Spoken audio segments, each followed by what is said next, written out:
Welcome to our domain. We could make a difference, you and I. End the conflict between our species. Reading to stable, we are good to go. Over. Quickly run! It's a trap! Who would have thought that a highly advanced civilization was hiding in the deepest part of the ocean? With a mere wave of their hand, they can use ocean waste to wipe out an entire city. However, the arrogance deeply rooted in humanity's core would never allow them to be subjugated. A plan to annihilate the aquatic people, or water race, is quietly brewing. The previous negotiations between the two sides came to nothing. The aquatic race proposed a second round of talks to be held in the Romanche Trench, the deepest part of the ocean. However, humanity's most advanced manned submersible can only dive to half that depth. Fortunately, the aquatic race promised to personally intervene and safely deliver the negotiation representatives to the suitable location. Despite this, the male protagonist, Barclay, remains uneasy.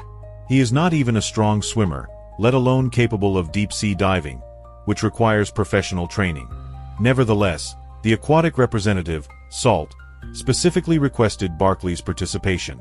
For the future of humanity, he had no choice but to grit his teeth and accept this arduous mission. The only thing he can do now is furiously step up his diving training.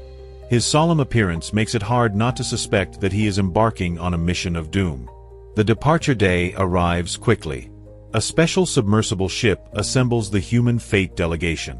The team members are quite complex. Besides Barclay, there are diplomats sent by permanent members of the UN Security Council and an Indian representative who somehow managed to join. Their national gift is also quite creative, a wooden globe. According to the official statement, this symbolizes the friendship of the global village, hoping to awaken the aquatic people's sense of home and belonging. With everything ready, the representatives are packed like sardines into the most robust submersible ever built.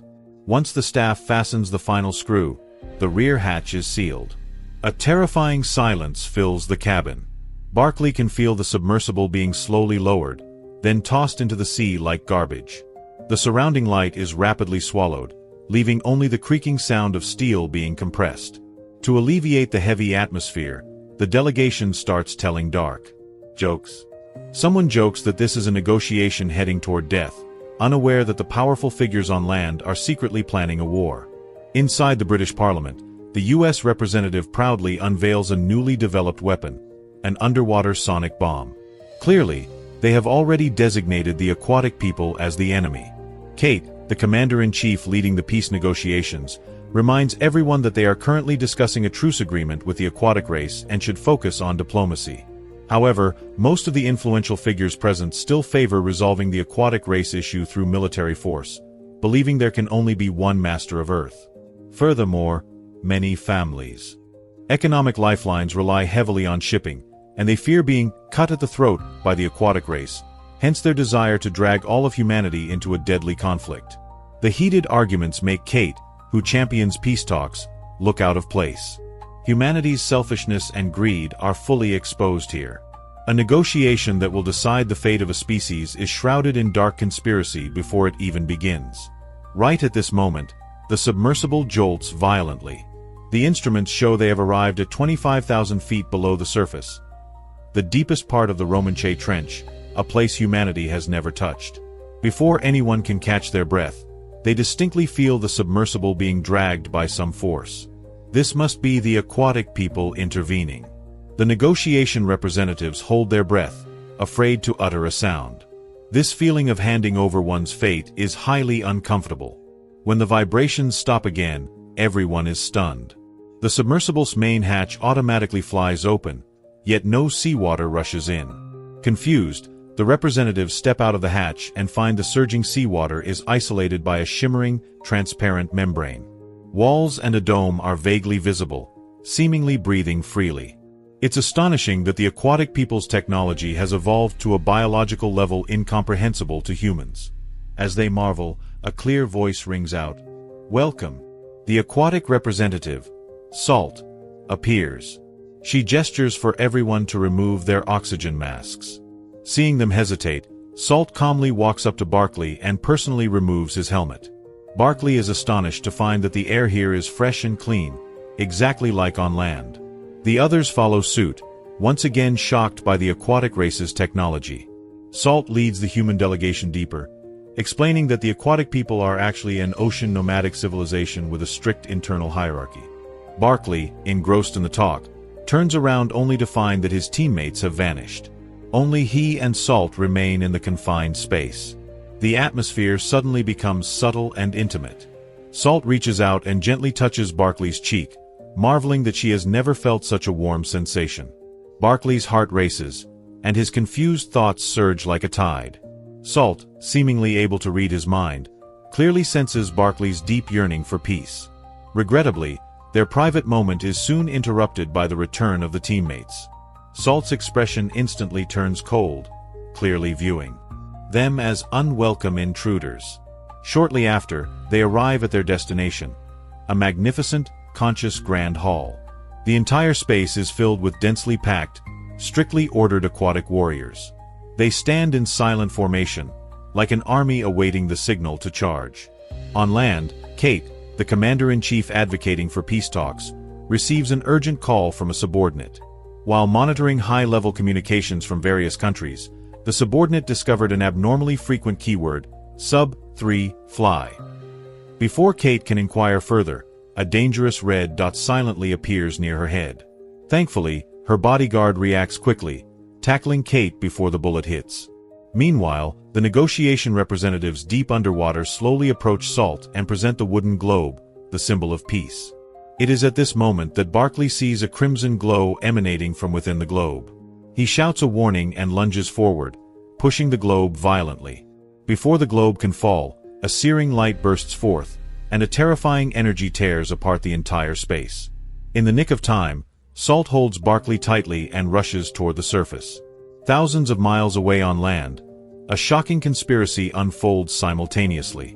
Kate, shaken after narrowly escaping the sniper, discovers that global news is looping an official statement about an explosion. The image shows a cold-faced Salt announcing that human diplomats' blood and flesh will nourish the aquatic race's descendants, and declaring a comprehensive blockade of all sea areas, prohibiting any human approach to oceans or lakes. By this time, Salt has brought Barclay back to the surface and is spotted by a patrolling helicopter overhead. After returning to the offshore platform, Barclay reports in detail his experience underwater to the UN Task Force headquarters. It is clearly a case of humanity turning the tables and falsely accusing the aquatic race. Salt's video footage was obviously synthesized beforehand.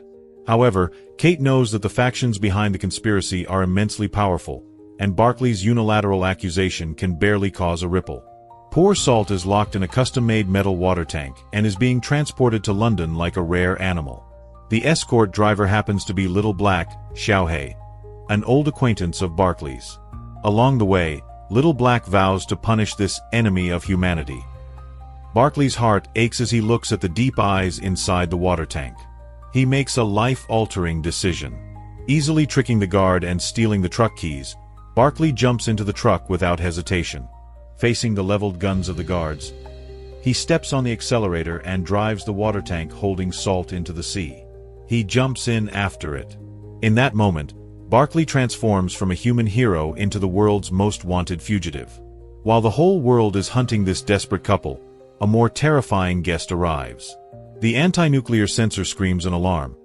9 powerful aquatic life signs are rapidly approaching the Parliament building via pipelines.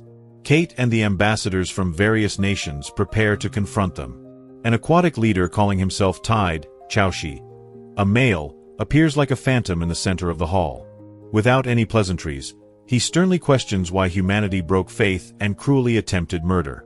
Kate can only offer a weak explanation, saying human civilization is full of errors and contradictions, and she can only deeply regret the outrageous behavior of the negotiation representative. Tide does not dwell on this but states the purpose of his visit, to retrieve the aquatic envoy, Salt. Because, in the explosion incident, she neglected the lives of her own kin to save a human, which severely violates the aquatic race's natural law and requires strict punishment. However, Kate adopts a firm stance, stating that even if Salt is captured, besides the fact that she has escaped, they will not easily hand her over. This is humanity's internal affair and has nothing to do with the aquatic race. Tide lets out a cold snort and slams his scepter down on the ground. It appears the war between the two races is about to escalate.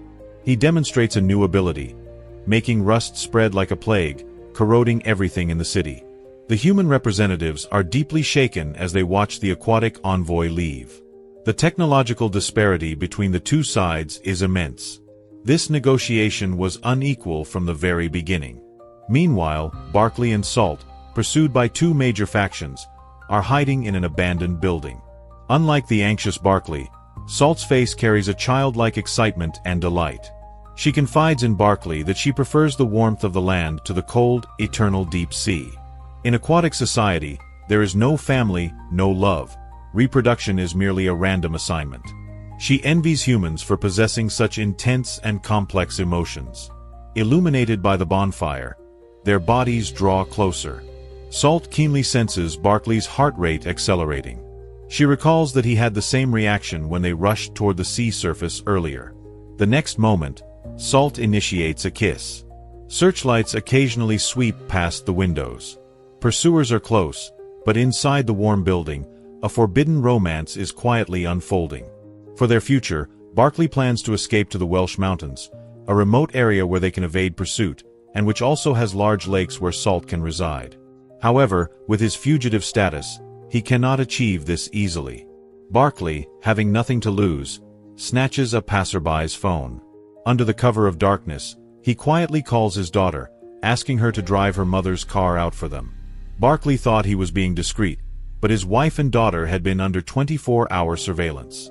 When he arrives with Salt at the agreed-upon exchange point, he hears his wife's desperate warning, "Barclay, run. It's a trap." Instantly, alarms blare. Soldiers who had been lying in wait emerge from all directions, surrounding the pair. These soldiers belong to different factions. One side is the UN task force led by Kate, who aims to capture Salt alive to maintain a chance for de-escalation between the races.